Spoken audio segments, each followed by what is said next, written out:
Hi viewers, welcome to our channel. So వచ్చే AP assembly ఎలక్షన్స్లో BJP Janasena టీడీపీతో పొత్తుతో వెళ్తున్నాయి. బీజేపీకి జనసేనకి టీడీపీ ఒక 80 సీట్ల వరకు ఇవ్వచ్చు. అలాగే పవన్ కళ్యాణ్ గారు 2.5 సంవత్సరాలు సీఎంగా అయ్యే అవకాశం ఉంది ఒకవేళ ఈ కూటమి గెలిస్తే అన్న ఒక వార్త అయితే రీసెంట్గా మరి సోషల్ మీడియాలో సర్క్యులేట్ అవుతుంది.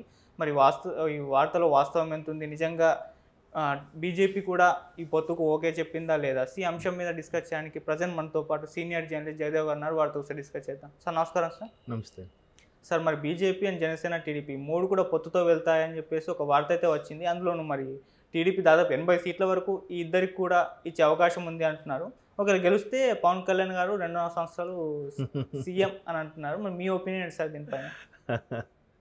అంటే సోషల్ మీడియా వచ్చాక ఎలా అయిపోయిందంటే జనరల్గా వాక్ స్వాతంత్ర హక్కు ఉంది భారతీయ రాజ్యాంగంలో ఉంది. ఇప్పుడు వాక్ స్వాతంత్ర హక్కు అనే కన్నా సోషల్ మీడియా హక్కు అని అనాలేమో ఇకపై.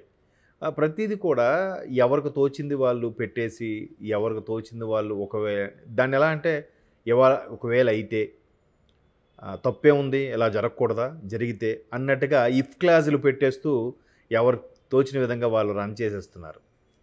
ఇవి రోమర్ అని నా అభిప్రాయం. ఎందుకంటే టీడీపీ జనసేన పొత్తు కన్ఫర్మ్. దాన్ని విడగొట్టడానికి అవి కలవకుండా ఉండడం కోసం విశ్వ ప్రయత్నాలు చేశారు గతంలో. దత్తపుత్రుడని, ప్యాకేజీ స్టార్ అని, చంద్రబాబు గారు ఇచ్చిన స్క్రిప్టే ఈయన రాస్తున్నాడని రకరకాలుగా అలా రెచ్చగొట్టి ఒక విధంగా వాళ్ళిద్దరూ కలవడానికి కారణం వీలే అయ్యారు కదా. సో ఇప్పుడు అంటే ఎంత దారుణంగా ఉందంటే విమర్శ కానీ ఆ రెచ్చగొట్టడం విధానాలు కానీ, ఈవెన్ షర్మిలా గారికి కూడా చంద్రబాబు నాయుడు గారే స్క్రిప్ట్ ఇస్తున్నారన్నట్టు కూడా వార్తలు వింటున్నాం కదా. షర్మిలా గారికి చంద్రబాబు గారు ఎందుకు స్క్రిప్ట్ ఇస్తారండి? చంద్రబాబు నాయుడు గారైనా షర్మిలాని ఆ కుటుంబంలో నువ్వు ఎందుకు బయటకు వచ్చి అమ్మా నువ్వు తెలంగాణ వెళ్ళిపో అని చెప్పారా? విజయమ్మ గారికి గౌరవ అధ్యక్షురాల పదవి నుంచి తప్పుకోండి తల్లి, మీరు రాజీనామా చేశారని చంద్రబాబు గారు చెప్తేనే విజయమ్మ గారు వైఎస్ఆర్సీపీ గౌరవ అధ్యక్షుల పదవికి రాజీనామా చేశారా? చేయలేదు కదా. సో నరం లేని నాలుగు ఎటైనా తిరుగుతుంది అన్నట్టు. సో అట్లా అయితే ఇక్కడ టీడీపీ జనసేన గట్టిగా ఉన్నాయి. సమన్వయ కమిటీలన్నీ సమన్వయంగా ఆచితూచి అడుగులేస్తున్న నేపథ్యంలో బీజేపీయే వెంపర్లాడుతుంది అన్నట్టు ఒక సమాచారం. ఈ రెండు కలిస్తే గవర్నమెంట్ ఫామ్ చేయడం గ్యారెంటీ అని ఆల్రెడీ చాలా సర్వేలు చెప్తున్నాయి. చాలా వరకు ఊర్లలో వెళ్ళినా కూడా ఇవే వాస్తవాలు అనిపిస్తున్నాయి. ఓవరాల్గా వైసీపీ పరిపాలనా విధానంపై కానీ ప్రభుత్వంపై కానీ పూర్తి స్థాయి వ్యతిరేకత ఉంది. ఒక్క రాయలసీమలోనే మోస్తరుగా ఇంకా కొంత ఫేవరిజం ఉంది అని వార్తలు తప్ప, అది కూడా ఏంటి 10లో 8 సర్వేలు టీడీపీ జనసేనే గవర్నమెంట్ ఫామ్ చేస్తాయని చెప్తే ఒక 2 మాత్రం ఫామ్ చేస్తావే చేయలేదు. కానీ కొన్ని రాయలసీమలు ఇలాగ ఉంది, ఉత్తరాంధ్రలో ఇలాగ ఉంది, దక్షిణ కోస్తాలు ఇలాగ ఉంది అన్నట్టుగా చెప్పారు తప్ప ఆ సర్వేలు కూడా మళ్ళీ టీడీపీ జనసేనకి ఫేవర్గా ఉన్నాయి. ఇప్పుడు నిన్న ఎవరో చూశారు సర్వే, అందులో ఆ టీడీపీ జనసేనకే 140 దాకా వస్తున్నాయి, 30 స్థానాల వరకు వైసీపీకి వస్తాయి, 36 ఎన్నో అని. ఆ 36లో కూడా 28 వరకు రాయలసీమలోనే వస్తాయంట అన్నట్టుగా చెప్తున్నారు. అది కాకుండా మొన్న 3 ఎంపీలు రాజీనామా చేశారు. నరసరావుపేట కృష్ణదేవరాయలు గారు, అలాగే మచిలీపట్నం ఆయన, తర్వాత మన కర్నూలు అతను కదా, వీళ్ళు 3 ఎంపీలు రాజీనామా చేశారు. ఇంకా ఒక్కొక్కరుగా బయటకు వస్తూనే ఉన్నారు. ఇంకా వైసీపీ ఇక్కడ ఇది గెలుస్తుందని గెలుస్తుందని ఎలా చెప్పగలుగుతున్నారు కదా. కాబట్టి TDP Janasena fix. TDP Janasena బీజేపీతో కలవకపోయినా వస్తుంది. బీజేపీది కలిపితే కొంచెం మైనస్ అవుతుందేమో. ఎందుకు అవుతుందేమో అంటే తెలంగాణ ఆంధ్ర విడగొట్టడంలో ఆంధ్ర కాంగ్రెస్ది ఎంత పాత్ర అయితే ఉందో బీజేపీ కూడా పాత్ర ఉందిగా. పోనది అయిపోయింది, వదిలేయండి. 2019 నుంచి జగన్మోహన్ రెడ్డి గారు special status, special package, railway zone, అభివృద్ధి, ఈ ప్రాజెక్టులు ఇన్ని అన్నారు కదా, అన్నీ చేపిస్తామని. ఏది బీజేపీ ఒక్క దాంట్లో కూడా పట్టించుకోవట్లేదే. ఆంధ్రాలో ఉండే దేవాలయాల మీద అన్యాయం జరుగుతున్నా కూడా బీజేపీ పట్టించుకోనప్పుడు బీజేపీతో కలిస్తే టీడీపీ జనసేనకి కొద్దిగా పర్సంటేజ్ తగ్గుతుందేమో, కానీ టీడీపీ జనసేన ఎలాగ ఎక్కువస్తుందండి. సో ఇక్కడ బీజేపీ వెంపర్లాడుతుందన్నట్టుగానే కనిపిస్తుంది.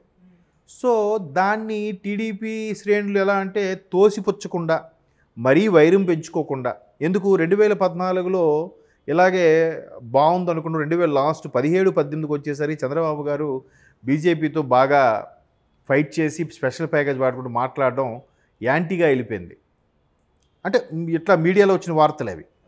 సో అందుకు ఈసారి మళ్ళీ అలా కాకుండా సెంట్రల్లో ఎవరు వచ్చినా కూడా ఆంధ్రాకి స్పెషల్ ప్యాకేజ్ కానీ స్పెషల్ స్టేటస్ కానీ వచ్చే విధంగానే అనుకూలంగా మలుచుకోవడానికి పవన్ కళ్యాణ్ గారు కూడా తెలంగాణలో కలిసి పోటీ చేయడం ఇష్టమున్నా లేకపోయినా సరే అన్నట్టుగా కామ్గా ఉన్నారు. ఏదో నామకే వస్తే క్యాన్వాసింగ్ చేశారు కదా. కాబట్టి బీజేపీయే టీడీపీ జనసేనతో కలవాలని ప్రయత్నిస్తోంది. ఒకవేళ మేము ఎలాగైనా గవర్నమెంట్ ఫామ్ చేయించే పూచి మాది, తర్వాత సెంట్రల్లో మేమే ఉంటాము, రకరకాల సెట్టింగ్లు ఏవి చేసినా కూడా మేము చూసుకుంటాము అనే ఉద్దేశంలో బీజేపీ ఏవైనా మాకు చేసినా, ఒకవేళ అంతగా స్థాయిలో వచ్చినా ఇంతకుముందు జరిగింది కదా తెలంగాణలో కూడా. బండ కార్తీకారెడ్డి గారు ఉండేవారు, ఆవిడ ఒక 3 ఏళ్ళు మేయర్గా చేశారు. మన ఎంఐఎం నుంచి ఒక ఆయన 3 ఏళ్ళు మేయర్గా చేశారు. సో ఇక్కడ కూడా ఫుల్ మెజార్టీ అనుకున్నట్టుగా మీరు అన్నట్టు 80 అంటే తక్కువేం కాదు. టీడీపీకి మంచి మేనియా వీస్తున్న టైంలో బీజేపీ జనసేనకి 80 ఎందుకు ఇస్తారండి? బీజేపీకి అంత లీడర్లు ఎవరున్నారు? అంత మేనియా ఆంధ్రాలో ఎక్కడుంది? లేదు కదా. జనసేనకే 30 సీట్ల వరకు ఇస్తామనుకుంటున్నప్పుడు ఈ బీజేపీకి ఇంక 50 ఇచ్చేస్తారా? బీజేపీకి అంత ఇది ఉందేంటి ఆంధ్రాలో? అంత క్రేజ్ ఉందా? నాకైతే తెలియదు, మరి మీరు చెప్పాలి. అంత ఉన్నప్పుడు మీరు అన్నట్టు ఓకే 80 సీట్లు గెలుచుకొని అక్కడ ఒక 70 సీట్లు టీడీపీ గెలుచుకుంటే 2.5 సంవత్సరాలు ఇది 2.5 సంవత్సరాలు అదే అనుకోవడానికి ఉన్న సీట్లే 175లో 80 సీట్లు వీళ్ళకి ఇచ్చేస్తారా? నిన్న లేదు మొన్న వచ్చి వీళ్ళు మొత్తం సీట్లని ఇచ్చేయాలా వీళ్ళకి? అంటే టీడీపీ జనసేన పేరుతో వీళ్ళు గెలిచేస్తారా బీజేపీ వాళ్ళు? చక్రం తిప్పేద్దామనే ఏంటి ఆలోచన అసలు? అంటే ఒక రూమర్ పెట్టాలన్నా, ఒక దాని గాసిప్ లాంటిది స్ప్రెడ్ చేయాలన్నా మీనింగ్ అంటే మినిమం లాజిక్గా ఉండాలి. లేదు టీడీపీ జనసేన బీజేపీ కలుస్తాయి, జనసేనకు 30 ఇస్తారు, బీజేపీకి ఒక 10 ఇస్తారు, మిగతావన్నీ టీడీపీ పోటీ చేస్తుంది, 170 స్థానాల్లోనూ ఈ ఒక 30, 10, 40 తీసేస్తే మిగతా 130 స్థానాలు టీడీపీ వస్తుంది, ఇలాగన్నా కొన్ని అర్థం ఉంది. 80 స్థానాలు బీజేపీ జనసేనకి ఇచ్చేస్తారా? ఇప్పటికే సీనియర్ నాయకులు పార్టీ ఫిరాయింపుల నుంచి పక్కపాటి నుంచి వచ్చే వాళ్ళకి కేటాయించలేక సమన్వయ కమిటీలు తల్లపట్టుకుంటుంటే బీజేపీకి ఎక్కడ అంత ఛాన్స్ ఇస్తారు? అంటే గాసిప్పు రూమర్ స్ప్రెడ్ చేయడానికన్నా చిన్న లాజిక్ ఉంటే బాగుంటుంది, ఇంట్రెస్టింగ్ ఉంటుంది. అదేం లేకుండా ఆ 2 కలిపి 80 వస్తాయి, జనసేన పవన్ కళ్యాణ్ 2.5 సంవత్సరాలు ఎందుకు? ఇదే పవన్ కళ్యాణ్ గారు 30 సీట్లు ఉన్నాయి, 30 తెచ్చుకున్నారు, ఆయన ఒక 100 తెచ్చుకున్నాడు, టీడీపీ వాడు 130 అవుతున్నాయి. 4 ఏళ్ళు చంద్రబాబు గారు ముఖ్యమంత్రి కూడా ఒక సంవత్సరం పవన్ కళ్యాణ్ గారికి ఇస్తారేమో, అలా ఎందుకు ఇవ్వకూడదు? బీజేపీతో కలిస్తేనే పవన్ కళ్యాణ్ గారు సీఎం అవుతారా? కాదు కదా. పవన్ కళ్యాణ్ కూడా అదే చెప్తున్నారు కదా, నాకు అనుభవం తక్కువ, నాకు పార్టీ ఎస్టాబ్లిష్మెంట్ కూడా తక్కువ, 10 ఏళ్ళే ఉంది, ఈ 10 ఏళ్ళలో ఒక్క ప్రజాప్రాతినిధ్యం కూడా ఏం వహించలేదు తన పార్టీ నుంచి, తన కానీ తన సభ్యులు కానీ తన అనుచరులు కానీ. మరి ఎట్లా అనుభవం ఎట్లా వస్తుంది?